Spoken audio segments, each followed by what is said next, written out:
பாட்டி. வந்துட்டியா? நான் ரொம்ப பயந்துட்டேன் தெரியுமா? ஏன்? எங்க ரங்கநாயகி பாத்துடுவாளோன்னு தான். எனக்கும் தான். ஆனா வந்ததுக்கு அப்புறம் பயம் இல்ல. ஏன்? உங்க பக்கத்துல இருந்தா எனக்கு பயம் தெரியல பாட்டி. கிண்டல் தான். அம்மா நீங்க ஏன் லேட்டு? அதை ஏன் கேக்குற? இந்த 2 தலகாணியை பெட்ஷீட் எடுத்துட்டு வரதுக்குள்ள போதும் போதுன்னு ஆயிடுச்சு. அந்த மனுஷன் கேள்வியா கேட்டு கொல்றாரு. இந்த தண்ணியை டம்ளர் அப்பவே கொண்டு வந்து வச்சுட்டு போயிட்டேன். பாடா பட வேண்டியதா இருக்கு. சரி வா, பாய போடுறேன், படுத்து தூங்கலாம் வா. எனக்கு என்னமோ காலம் பூரா உங்க பக்கத்துலயே உங்க கூடவே இருக்கணும்னு ஆசையா இருக்கு பாட்டி. பொம்பளைங்க நாம அதுக்கு மட்டும் ஆசைப்படவே கூடாதும்மா. ஏன்? நமக்கு எப்பவுமே தரைக்கும் தண்ணிக்கும் நடுவுல இருக்கிற வாழ்க்கை தானே. பிறந்த வீடு ஒண்ணு, புகுந்த வீடு ஒண்ணுன்னு நாம மட்டும் ரெட்டை வாழ்க்கை வாழ்ந்துதானே ஆகணும். வேணும்னா ஒண்ணு செய், உன் கல்யாணத்துக்கு அப்புறமா உன் புகுந்த வீட்டுக்கு என்னையும் கூட்டிட்டு போய் கூடவே வச்சுக்க. அதுக்கு என்ன பாட்டி, தாராளமா. நீ சொல்லிட்ட, உன் புருஷன் ஒத்துக்கணுமே. என் புருஷனை விடுங்க, முதல்ல உங்க புருஷன் உங்களை தனியா விடுவாரா? மொட்டை மாடிக்கே தனியா வர முடியல. அதுக்கு என்கிட்ட ஒரு ஐடியா இருக்கு பாட்டி. என்ன ஐடியா? என் கல்யாணத்துக்கு அப்புறம் நீங்க 2 பேருமே எங்க கூட வந்துருங்க, நான் உங்களை பாத்துக்கிறேன். உன் புருஷன்? இப்ப எப்படி நீங்க சொல்றத உங்க புருஷன் கேக்குறாரு, அதே மாதிரிதான் நானும். பரவாயில்லையே, என்ன மாதிரிதான் நீ இருக்க போறேன்னு சொல்லு. பின்ன பாட்டி மாதிரி தானே பேத்தி இருக்க முடியும். பாரு எப்படி கலகலன்னு சிரிச்சிட்டு இருக்கிற பொண்ணு. உன்ன போய் இந்த கலிவரத மகன் பயமுறுத்தி இருக்கான்ல. இன்னைக்கு ஒரு ராத்திரி மட்டும் இங்க படுத்துக்க. காலையில கதிர்கிட்ட சொல்லி அவன் கைய கால உடைச்சு விட சொல்றேன். பாவம், ஊர் விட்டு ஊர் வந்து தங்கியிருக்கிற பொண்ணு எப்படி எல்லாம் தொல்லை கொடுக்கறானுங்க. ஆமாமா, நான் கேட்கணும்னு நினைச்சேன். உங்க அப்பா அம்மா எல்லாம் உன்னை வந்து பார்க்க மாட்டாங்களா? என்னம்மா அப்படி பாக்குற? ஏன் அப்படி கேக்குறீங்க? ஒரு தடவையாவது உன்னை அவங்க வந்து பார்க்கலாம்ல. அவங்களுக்கு அப்படி ஒரு சூழ்நிலை பாட்டி. அப்படி என்ன பெரிய பொல்லாத சூழ்நிலை? அவங்கள பெத்த அம்மா அப்பாவையும் பார்க்க முடியல, பொண்ணையும் பார்க்க முடியல. ரொம்ப இக்கட்டான நிலைமை பாட்டி. நான் சொன்னேன் அவங்கள ஒரு தடவை இங்க வர சொல்லுமா. கண்டிப்பா வர சொல்றேன் பாட்டி. எப்போ? இப்ப முடியாதே. ஏன்? அதுக்கான நேரம் அமையணும். முதல்ல ரோஹிணிக்கு கல்யாணம் முடியட்டும். ஏய், ரோகிணி கல்யாணத்துக்கும் அவங்க வரத்துக்கும் என்ன சம்பந்தம் இருக்கு? இல்ல பாட்டி, சும்மா வர சொல்ல முடியாதுல்ல. ஏதாவது விசேஷம்னா அந்த காரணத்தை சொல்லி வர வைக்கலாம். நம்ம வீட்டுக்கு வரதுக்கு எதுக்குமா காரணம்? நான் சொன்னேன்னு சொல்லி அவங்கள வர சொல்லு. சரி, நான் கண்டிப்பா வர சொல்றேன். சரிம்மா, நீ படு. பாட்டி, வேற யாரும் வந்துட மாட்டாங்களே?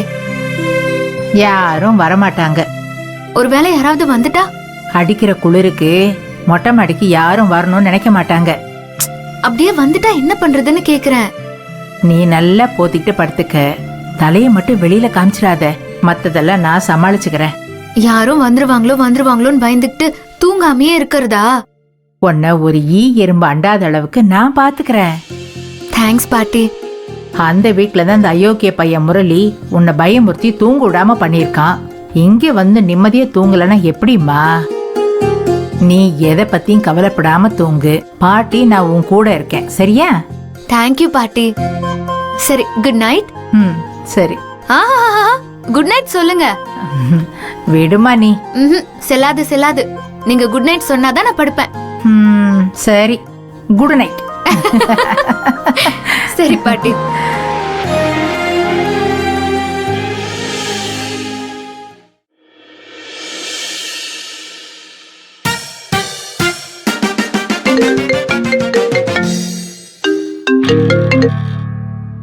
சொல்ற. என்னடா தூங்கிட்டியா? என்ன நக்கலா? நான் இங்க தூக்கம் வராம தவிச்சிட்டு இருக்கேன்டா. உன்னை சாவடிச்சிருவோம் பாத்துக்கோ. நீ பண்ணி வச்ச காரியத்தினால நான் இங்க தூக்கம் இல்லாம செத்துக்கிட்டு இருக்கேன் தெரியுமா? கண்ணு முன்னா போலீஸ் வந்து அரெஸ்ட் பண்ற மாதிரியே இருக்குடா. மச்சி, இன்னும் கொஞ்ச நாளைக்கு தான்டா எல்லாமே சரியாயிடும்.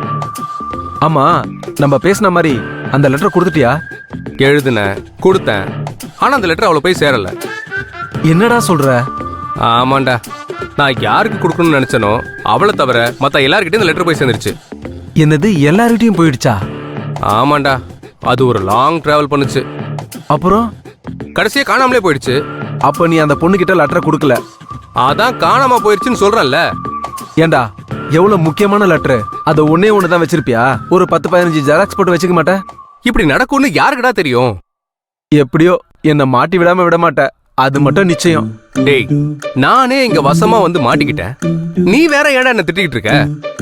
இங்க பாரு, நாளைக்கே விஷயம் தெரிஞ்சு மாட்டிக்கிட்டேன்னு வச்சுக்கேன், போலீஸ் என்ன தாண்டா வந்து அரெஸ்ட் பண்ணும். ஆமா. இப்படி மனசாட்சி இல்லாம பேசாதடா. நான் எந்த தப்புமே பண்ணல. நீ தானடா ப்ராஜெக்ட்னு சாவடிச்ச. இங்க பாரு, எனக்கு தாண்டா இது ப்ராஜெக்ட். போலீஸ்ல மாட்டினா இது ஆள் மாறாட்ட கேஸ். அதனால 2 பேரையும் தான் தூக்கி உள்ள வைப்பாங்க. உனக்கு உதவி பண்ணதுக்கு நன்றியை காமிச்சிட்டல. அட நான் யதார்த்தத்தை சொல்றேன்டா. போலீஸ்ல மாட்டிக்கிட்டு ஜெயிலுக்கு போனா கூட பரவாயில்லடா. ஆனா எங்க அப்பனை நினைச்சாதான்டா பயமா இருக்கு. அந்த ஆளை நினைச்சாலே எமன் கெட்டப்புல வராமச்சு. தூக்க போட்டுட்டு கூட செத்துடலாம். மானக்கேடா கழுவி கழுவி ஊத்துவாமச்சு. டேய், எதுக்கு இப்ப புலம்பிட்டு இருக்க? அதான் நான் எப்படியாவது தப்பிச்சு வந்துருவேன்னு சொல்லிட்டு இருக்கேன்ல. ஆனா நீ எவ்வியா லாக் ஆயிட்ட மாதிரில இருக்கு. அதுவும் கரெக்ட் தான். இதுல இருந்து எப்படி தப்பிக்கிறதுன்னு யோசிச்சுட்டு இருக்கேன். ஒண்ணு பண்ணு, அந்த பொண்ணு கைய புடிச்சு இழுத்து இந்த மாப்பிள்ள டார்ச்சர்னு அவங்க நினைக்கணும். எதுக்கு? என்னைய போலீஸ் ஸ்டேஷன்ல வச்சு அடி வெளுக்கிறதுக்கா? நான்லாம் ஒரு அடி கூட தாங்க மாட்டேன்டா. ஸ்ட்ரைட்டா உண்மையை சொல்லிடுவேன். 2 பேரும் ட்வின்ஸா ஜெயிலுக்குள்ள உட்காந்துருப்போம். பரவாயில்லையா? ஏன்டா என்ன இப்படி சாவடிக்கிற? சரி சரி, டென்ஷன் ஆகாத. எனக்கு மட்டும் இதுல மாட்டிக்கிட்டு அவஸ்தை பண்ணணும்னு ஆசையா என்ன? எப்படியாவது இதுல இருந்து தப்பிச்சு வந்துடும் தானே போராடிக்கிட்டு இருக்கேன். எவ்வளவு சீக்கிரம் முடியுமோ அவ்வளவு சீக்கிரம் எஸ்கேப் ஆகி வந்துடுறேன். நீ கவலையே படாத. இப்போதைக்கு நீ போய் நிம்மதியா படுத்து தூங்கு. எங்க நிம்மதியா தூங்குறது? எதையாச்சும் பண்ணி என்ன காப்பாத்துறா. சரி, பயப்படாத, நான் பாத்துக்கிறேன். நீ போனை வை. Good night.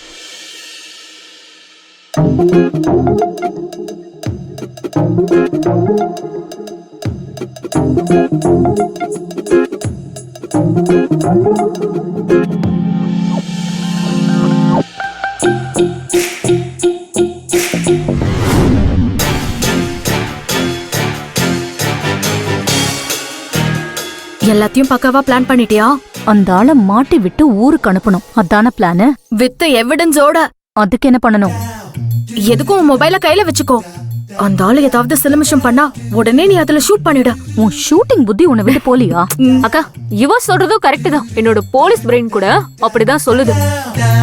எவிடன்ஸ் இல்லனா அந்த ஆளு எல்லா பழியும் தூக்கி உன் மேல போட்டுருவான். நம்ம வீட்ல இருக்க குரங்குகளும் அததான் நம்புவாங்க. ஆமாண்டி, அதுவும் கரெக்ட் தான். அப்புறம் கையில எதுக்கும் ஒரு சேஃப்டி பின் எடுத்துட்டு போக்கா. அது எதுக்கு?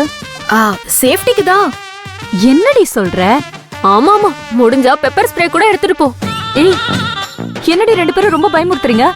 நீங்க 2 பேரும் சொல்றத பார்த்தா நான் என்னமோ சீரியல் கில்லரை மீட் பண்ண போறேன்.